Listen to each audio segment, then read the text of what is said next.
అనగనగా ఒక రాజ్యంలో రాజకుమారుని పొట్టలోకి ఒక పాము ప్రవేశించింది. ఆ పామును బయటకు తీసే ఉపాయం ఎవరికీ తోచలేదు. కొండ మీద ఉన్న ఒక మునీశ్వరుడు, ఈ రాకుమారునికి ఒక తెలివైన రాకుమార్తెను తెచ్చి పెండ్లి జరిపించండి. పాము సంగతి ఆమె చూసుకుంటుంది అన్నాడు.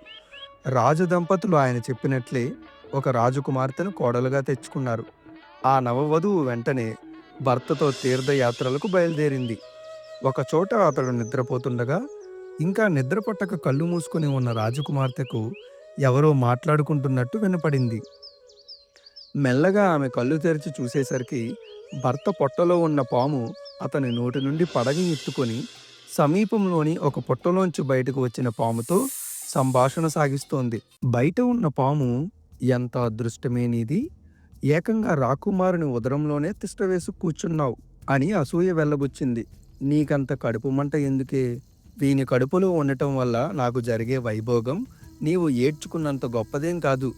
నీ పుట్టలో లంకిబిందెలు పెట్టుకున్నది చాలక నేనంటే అసూయపడి చేస్తున్నావు అంది పొట్టలోని పాము.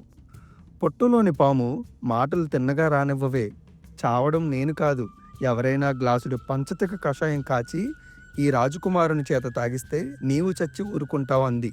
పొట్టలోని పాము ఊరుకోక, ఒక బకెట్ ఉడుకు నీళ్లు నీ పుట్టలో పోస్తే నువ్వు చస్తావే అంది. ఆ పాములు రెండు ఆయాసం వచ్చే వరకు గొంతులు చించుకుంటూ తిట్టుకొని తుదకు ఎవరి దారిన అవి లోపలికి పోయాయి. అంతా విన్న రాజకుమార్తె భర్త చేత పంచతిక కషాయం తాగించి అతనికి ఆ పాము పీడ వదిలించింది.